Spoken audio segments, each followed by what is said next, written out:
WKNJ 90.3 FM, radio Ear to the Streets, Ustream TV channel, /radio Ear to the Streets every Monday night, 9 p.m. to midnight. We have a very special guest in the house from Jersey City, New Jersey. He's the host of the Turntablism Show every Wednesday night. Yes, sir. There you go, on turntablism.com. He goes by the name of DJ Brown 13. What's going on, my man? How's everything been? How you doing, man? Thanks for having me. It's real fly out there. Real fly. Of course, man. Yo, you a dope MC. I mean, you're a dope producer and DJ, so we had to bring you up here. Thank you, man. I appreciate it, man. I've been making beats for a long time, but I'm just starting to get my feet wet in terms of making songs. So it's cool to you, for you to say that. You know what I mean? Thank you. Hey, I mean, like I said, I show love to where I get love. And you a good dude, and you have the honor of being the first guest DJ from Hudson County Oh, word? On the show. Hold up, right on my back. I'll take it. Let's go. Well, first things first. How long have you been DJing? I've been DJing for a long time. I've been DJing, over 15 years. You know what I mean? Been DJing,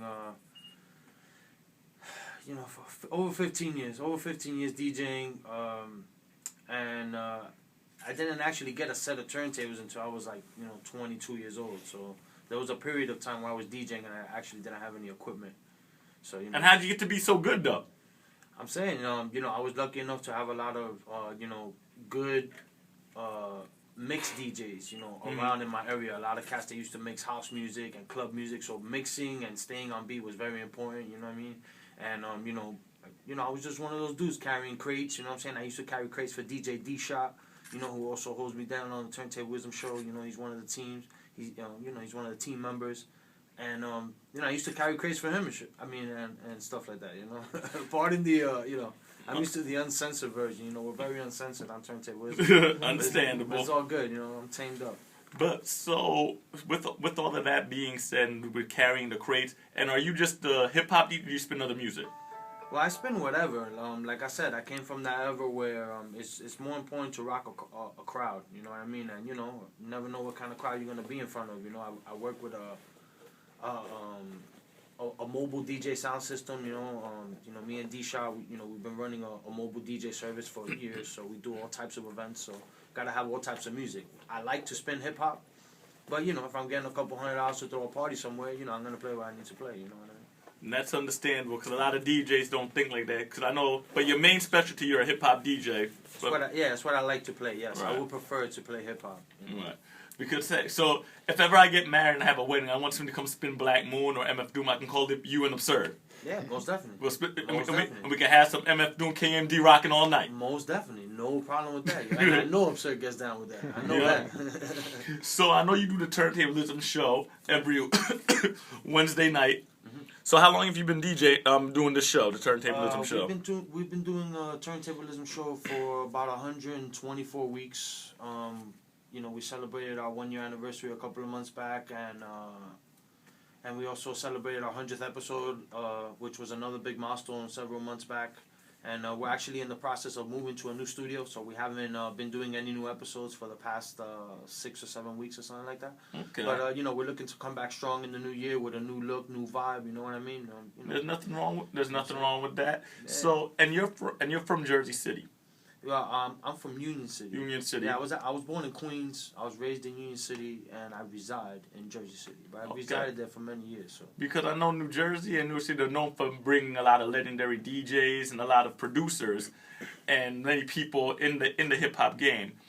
And being that you're now a producer, how do you feel like when you're the guy a lot of up and coming MCs are coming to you saying, "I want to get that new Brown 13 banger." Yeah, that's hot. Because you in the step, because a lot how many people still do, they still go to K-Def, shout out to K-Def and Just Blaze, and a lot of the guys who came from, and Rodney Jerkins, and these guys who came from out of Jersey. But now you're that new generation, following after Illmind and a lot of these other up and comers. I tell you, man, in terms of production, there's a lot to live up to, because like you said, you just rambled off a couple of quick names, real quick off the top. And it's that's a heavy set that's a heavy body of work to look up to. You understand? So it's I don't consider myself in their league, or nor do I want to be in their league. I feel like I kind of got my own lane in terms of making beats, and I want to just continue to do that. what it is I've been making beats for years, and it's just now that cats are starting to be like, oh, that beat is hot. It's like, yeah, little do you know, I made this joint 2 years ago. But it's hot right now. Go ahead, rock with it. So you know. And you also do cuts and scratches, like scratch hooks and all that. Yeah, you know, post production work, hooks, scratches. You know, because all basic DJ stuff. Like, you know, to me, I feel like, you know, there's a lot of people that use the term DJ. You know what I mean? And like, you know, they don't get down on cuts. Like, not that I'm like, you know, a Cuba or anything like that, but you know, I get down on my rubs. You know, I try to make sure that I have like all the elements of the DJing. It's not just, you know. And that's very important because a lot of new kids who want to DJ, because with the internet, it's been a blessing and a curse. Because a lot of times with this, being that it's been a blessing and a curse for a lot of times, a lot of guys don't know the format of being a DJ. All they know how to do is, well, I can DJ a wedding, but you're not a real DJ. You don't know how to. That's cool. How to really blend and do the stuff. I'm saying that's cool. Like, honestly, like, you know, some DJs get mad. Like, you know, some purists get mad. Like, you know, at the accessibility of it. You know, but I think I think it's good. I welcome it. I just think it makes people, you know, like me or people that take their craft more seriously. It makes us look that much better. Like, you know, hire that guy to do that crappy job. Go ahead. And then when I come in there, I'm like flex status. Like, I'm killing it. You know what I mean? So that's what it is. You get what you pay for. So, you know, there's room for everywhere. You know. And aside with the production, I know you've done some production for Just Days, and you actually did some production for Zeps. Yeah, definitely. And you actually got a chance to go over to Europe with the Zeps out in Norway. Yeah. And how was the experience when you went over to Europe? Yeah, I mean, this whole year has been like, it's been a crazy ride this year, man. 2012 has been off the hook, man. You know, I've been to Europe before, but never in you know, a music capacity. So it was nice to travel over there, and you know, I went over there with Zeps. We went to Norway. I went to a couple of different cities out there. Big shouts to KSU. Big shouts to Lars, my man up in KSU. All my people's out there. And, you know, we had a great time, man. I rocked for some crazy crowds that were just like hardcore hip-hop. They just wanted hardcore hip-hop. Like, no reggae, no nothing. Like, MOP, let's go. All night. All night. And that's what I heard about the clubs over there, that you could play Gang Starr, MOP. I felt right at home, bro. And they dancing up inside there like... Yes, it's a party. It's basically like you're going to Sutra, how Sutra is on a Tuesday. Like, from what I understand, it's like that you're going to Sutra, but... But they got chicks over there in the clubs. Unlike over here. It's chicks. It's a whole bunch of people. It's a party atmosphere. It's a party atmosphere. Like, even if you go into a hip-hop show and...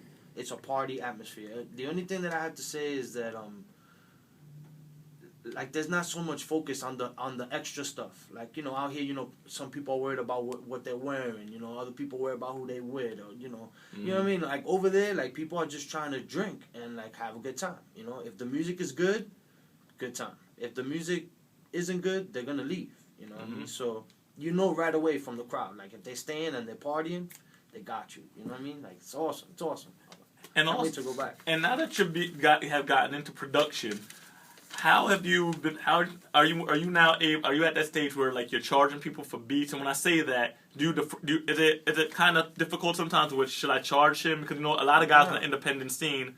It's not difficult at all. Like, I charge my rate based on relationships. Like, you know, there's plenty of people that I've given free production to, but I would prefer not to. You know what I mean? Like, you know, if you know, it's all based on the situation, the relationship and the situation. You know, even if I don't know you, if I feel your music is strong and I see that you're making moves, and it will be a benefit for me to work with you the same way it will be a benefit for you to work with me. You know, you gotta weigh the pros and cons, bro. Like, you know, this music thing, like, is the part of it that I don't like. Like, you know what I mean? Like, all that. Yeah, because that's the one thing in the game, the business aspect, and how are you able to keep your head sane through all this? Because it's kind of difficult to keep it sane, like with all this, you're like, it's like, you know, because it's a tough business at the end of the day. I mean, what I find is, like, you know, I just try to keep my circle small, you know what I mean, and I just try to deal with all of my problems from within, you know what I mean, from within the circle, you know what I mean. We all try to help each other,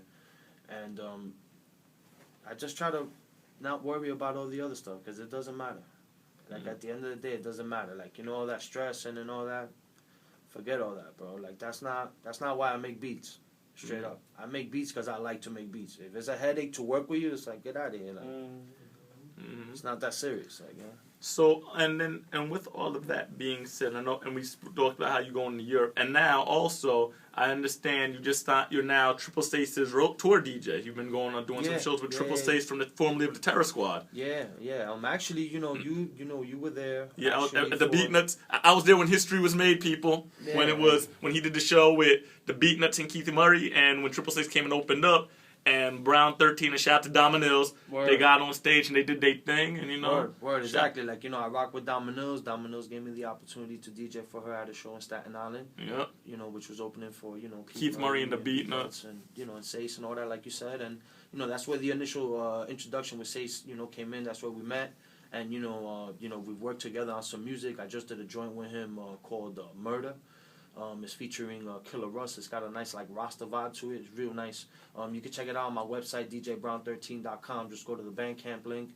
And, I got all my records there. The joint I did with Triple Stace, like I'm talking about. I also just recently did a joint with an MC by the name of CF. Yes, from Union City. He's from Jersey City. Don't Jersey City. Don't let him catch But it's the same. But the same CF that we. It's the same. Yeah, the same CF. Yeah. Oh, there's only one CF. Bro, only from one Jersey CF. City, bro. There's only one CF from Jersey City. We did a track called So Jers, and it's just so Jersey. It's so Jersey. Like it represents Jersey so thoroughly. You know what I mean? And that actually just made it onto his album. It's called The Road. And you can download that on CreativeJuicesMusic.com. Could you send us the clean version of that?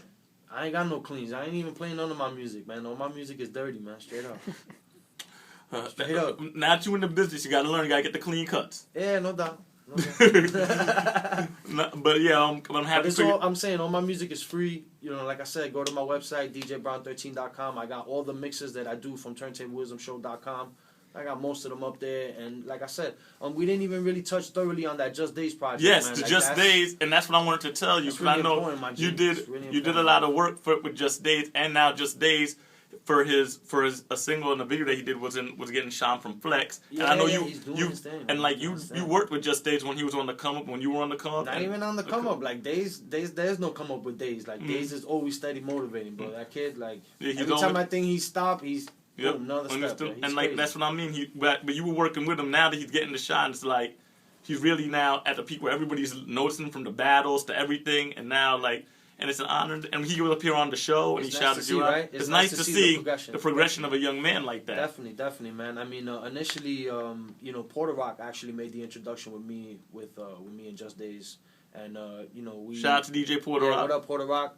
And, we started working on this project, and, before you know it, me and Days had 4 records together, and it was fire. And it was like, yo, let me just give you 2-3 more records, and, boom, boom. Mm-hmm. And that's what we did, man. He came with the crazy cover, Bow to the Bow, you know what I mean? And when the thing like that, crazy. When you have that's the one thing, when you have a chemistry like that, that's hard to find. It's like a Snoop and Dre, how they have that chemistry. The way you and Days have that chemistry when you'll do a record. I don't even know. I don't even want to say it's chemistry. It's just that kid's work ethic. I really think I gave him some hot beats, no doubt. You know what I mean? But he could have took some trash beats and made them hot. You know what I'm saying? He worked that hard at it. You know what I mean? I think me giving him the flavor beats made his job a little easier. Alright, this is a hot joint right here. So boom. So that made that helped. It made it a little easier for him. Yep. But I could have gave him whatever, and that helped the motivation. He gave me something hot. I got to put my all into this right now. Yeah, it's crazy. He's bringing me back the records. I'm like, damn, we gotta mix this, bro. It's and Days, he just brings a certain intensity. Whenever he does anything, he's off the hook, bro. Big shouts to Just Days, bro. Shout out to Just Days. Again, a good dude right there, the bow-legged bandit. Word. But again, too, as I said, I'll see you. You're always in the works, always in the circle. I saw you at the I Standard Beat Battle. You're always moving around, doing your thing. Man, I want to get involved so bad with that I Standard stuff. I love that scene. And I said, keep doing what you're doing and keep the progression moving. Because, hard work pays off. I'm seeing you places, you're seeing me places. And that's what it's about. All of us networking and working.